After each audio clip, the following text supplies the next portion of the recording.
ታሪኩ የሚጀምረው ከሁለት አስርተ ዓመታት በፊት በጎንደር ከተማ አንድ ሞቅ ደመቅ ያለ የሙስሊም ቤተሰብ ነበር። ይህ ቤተሰብ ሁለት ወንድ ልጆችን ያፈራ ደስተኛ ቤተሰብም ነበር። ይሁን እንጂ የቤቱ አባወራ በህመም ምክንያት ወደማይቀረው ዓለም አኸራ ተሻገረ። ዘመድ፣ ጎረቤት፣ ጓደኛ፣ የመስጂድ ጀማዓ አልቅሶ ቀበረው። እናም አስተዛዛኝ አልቃሽና አጽናኙ ሁሉ ከድንኳኑ መፍረስ ጋር አብሮ ጠፋ። የሞቀው ቤትም ቀዘቀዘ። ደስተኛ የነበረው ቤት ሐዘን ዳሰሰው። ጎድሎበት የማያውቀው ቤተሰብ የዕለት ጉርስም አጣ፣ ተቸገረም። ይህን በቅርበት ሲከታተሉ የኖሩ ሚሽነሪዎች በቤተሰቡ አጽናኝና አስተዛዛኝ ደጋፊና አቃፊም ሆኑለት። ቤተሰቡ ከሙስሊሙ ቤተሰብ ጎረቤቶችና ጀማዓዎች ያጡትን ፍቅር ከሚሽነሪዎቹም አገኘ።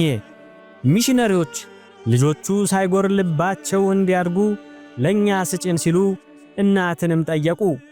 የልጆቿ ደስታ ተመልሶ ያየችው እናትም ያለ መግደርደር ልጆቿን ሰጠች። አሁን ላይ እነኛ ሁለትም ቦቀቅላዎች አድገው ፓስተር ሆነዋል።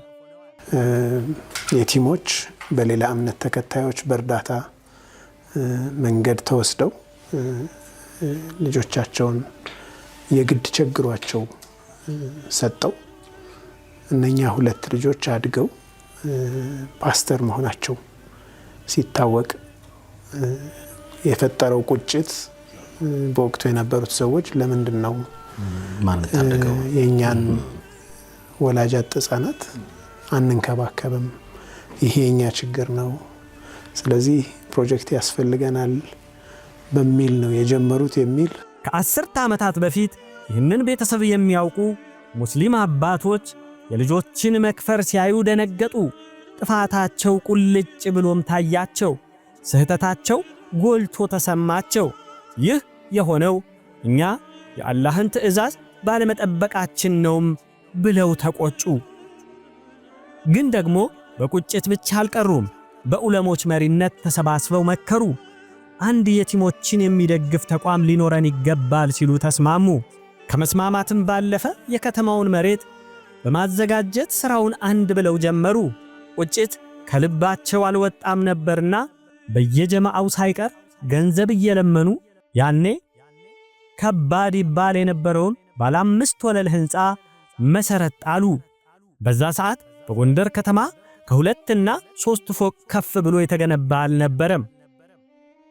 ሕንፃው ከከተማው አንጻር እጅግ ግዙፍ በመሆኑ በጣም ፈተናቸው። ግን ፈተናውን እያለፉ አንደኛውንም አልፈው 2ኛውን ፎቅ ስላቭ አስሞሉ። ከዚህ በኋላ ግን ማስቀጠል የማይቻል ሆነ። ብዙ ተግዳሮቶችም በዙባቸው። ፈተናዎች ተደራረቡ። ግን እኔ የማስታውሰው አንድ ነገር አለ።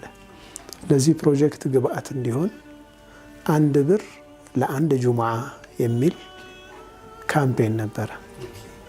ይህ ዘመቻ አንድ ሰው ወደ መስጂድ ጁምዓ ሰላት ለመስገድ ሲሄድ 1 ብር ያዋጣል። 5 ቤተሰብ ካለው 5 ብር ይሰጣል። ለቤተሰቦችም ነይቶ ይሰጣል። ልክ ጁምዓ ሰላት እንዳለቀ 1 ብር ለአንድ ጁምዓ ተብሎ ይነገራል። ለሰው አናውንስ ይደረጋል። ሚሕራብም አካባቢ ይነገራል።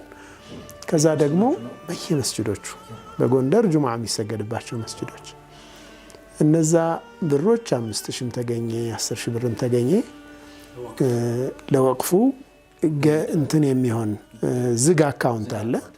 ዝግ አካውንት ጋር ይቀመጥና ግን በጣም ኢንትረስቲንግ በጣም ደስ የሚለው ፓርት ሰዎች በየሳምንቱ የሚያዋጡትን ሪፖርት ይለጠፋል በየመስጂዶቹ በር ላይ። ስለዚህ ሲገባ አንድ ሰው ባለፈው ሳምንት ስንት ተዋጣ፣ ድምሩ ስንት ደረሰ፣ የየመስጂዶቹ የራሳቸውን እዛ ጋር በድምር ያስቀምጣሉ።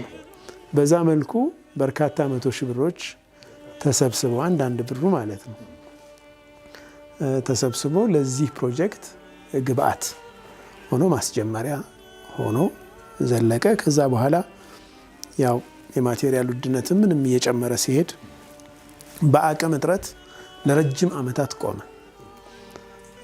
ከዛ በኋላ ግን ኸይር ፈላጊ ፕሮግራም ላይ ወንድሞች ነዲኑ አመጡት። ነዲኑ የበድር ፕሮጀክት ህንፃ በገንዘብ ምክንያት በ10 ዓመታት በላይ ቆሞ ቀረ። ከተጀመረም 16 ዓመታት እንዳስቆጠረም ይነገራል። እነዛ ባለብሩህ አእምሮ አባቶች አርቀው አስበው ያስጀመሩት ህንፃ ቆሞ መቅረቱን የሚያስቆጫቸው የጀማሪዎች ልጆች ተፈጠሩ። በህንፃው በር ባለፉ ቁጥር የአባቶቻቸውን አደራ እንደበሉ ይሰማቸው ጀመር። እንደ አዲስ ኮሚቴ አዋቅረው እቅዶች አዘጋጁ። የመጀመሪያው ሥራ ላይ ለኸይር ፈላጊ ማሳወቅ ነበር። በዛውያ ቲቪ በሚተላለፈው ለኸይር ፈላጊ ፕሮግራም ላይ ተደውሎ በቦታውም ተገኙ። የዛውያ ቲቪ ፕሮግራም አዘጋጆች እነ ዲኑ አሊ የመጀመሪያ እርምጃ የወሰዱት ቁጭቱን ዓለም አቀፋዊ ማድረግ ነበር። እሱን ተከትሎም አንድ ቪዲዮ በዛውያ ቲቪና የኸይር ፈላጊ ዩቲዩብ ገጽ በመልቀቅ የታሰበው ነገር ተሳካ። ከአውሮፓ እስከ አሜሪካ፣ ከአፍሪካ እስከ አረብ ሀገራት ወንድምና እህቶች ተንቀሳቀሱ። ያኔ የተፈለገው ገንዘብ ቢሞላም የግንባታ ማቴሪያል ዋጋ ከፍ ማለት፣ የብር መግዛትን አቅም ማዳከም፣ ዕቃ እንደ ልብ አለማግኘት ተደማምሮ አሁንም ለግንባታው ፈተና ሆነ። የኮሚቴው አባላት ሲጎድል ከኪሳቸው እየሞሉ እየተንገዳገዱ ግን ሳይወድቁ ግንባታውን ጨረሱ። ከአባቶቻቸው ተቀብለው ኃላፊነታቸውንም ተወጡ። ግንባታውን ጨርሰው ደግሞ ለልጆቻቸው አቀበሉ። ቅብብሎሹ፣ አንድነትና ወንድማማችነቱ፣ መግባባትና ቁጭት ፍጻሜውን አሳምሮ እነሆ ጥር 3 2018 ህንፃው በይፋ ተመረቀ።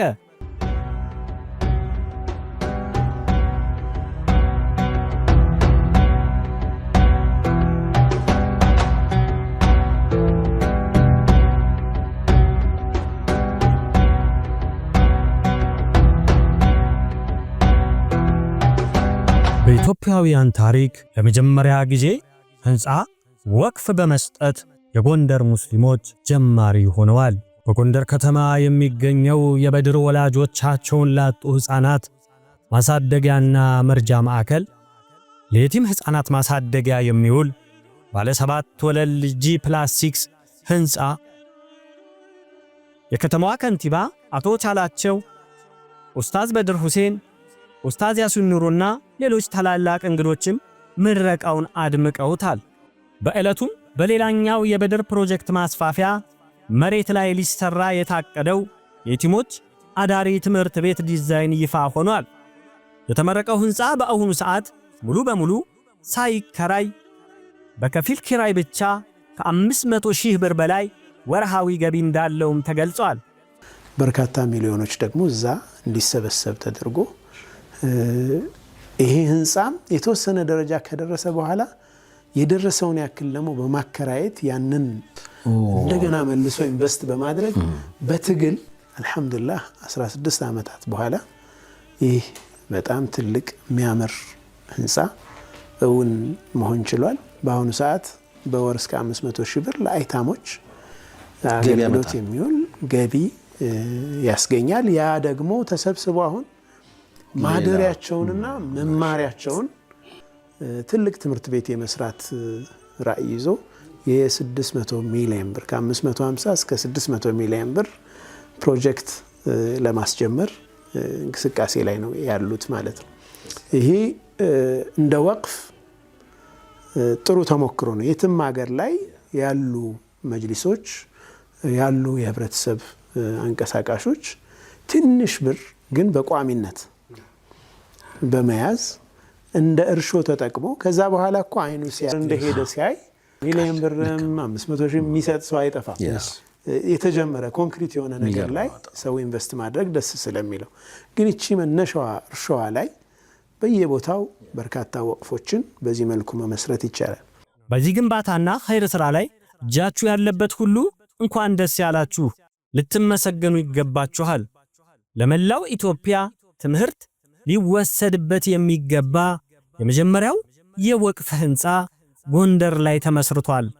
ለዋናውና ሁለተኛ ፌዝ ሥራ ወገባችሁን ታጥቃችሁ ጠንከር ብላችሁ የጀመራችሁትን እንድታስጨርሱ ከወዲሁ ሐሳባችንን መግለጽ እንወዳለን። ይህን የመሰለ ውብ ሕንፃ ከዚህ ደረጃ ላይ ደርሶ ለዚህ ቀን እንዲበቃ ጊዜያቸውን፣ ገንዘባቸውን፣ ጉልበታቸውን ሰውተው ደከመኝ ሰለቸኝ ሳይሉ በአስቸጋሪ ሁኔታ ውስጥ ሆነው ይህ ፕሮጀክት እውን እንዲሆን ኮንትራክተር፣ የቀን ሰራተኛ፣ ግንበኛ በመሆን በጊዜው እንዲጠናቀቅ ያደረጉ ጠንካራ በሳል አመራሮች ሊመሰገኑ ይገባል። አንደኛ ሐጅ ሙሉ ካሳሁን ሰብሳቢ፣ ሁለተኛ ሐጅ ዑመር መሐመድ ዋና ጸሐፊ፣ ሶስተኛ ሐጅ አግራው አህመድ ሂሳብ ሹም፣ አራተኛ ሐጅ አብዱል ቃድር አህመድ ገንዘብ ያዥ፣ አምስተኛ ሐጅ አብዬ ኑሩ ቁጥጥር። እንዲሁም በውጭ ሀገር ሆነው ግንባታው ከዚህ ደረጃ እንዲደርስ ለደከሙ ወንድምና እህቶች ሊመሰገኑ ይገባል እንላለን። ውድ የዙልቢጃዴን ሚዲያ ተከታታዮች ለዛሬው ያዝንላችሁ ፕሮግራም ይህን ይመስል ነበር። አብራችሁን ስለቆያችሁ እናመሰግናለን። ወሰላሙ አለይኩም ወራህመቱላሂ ወበረካቱ።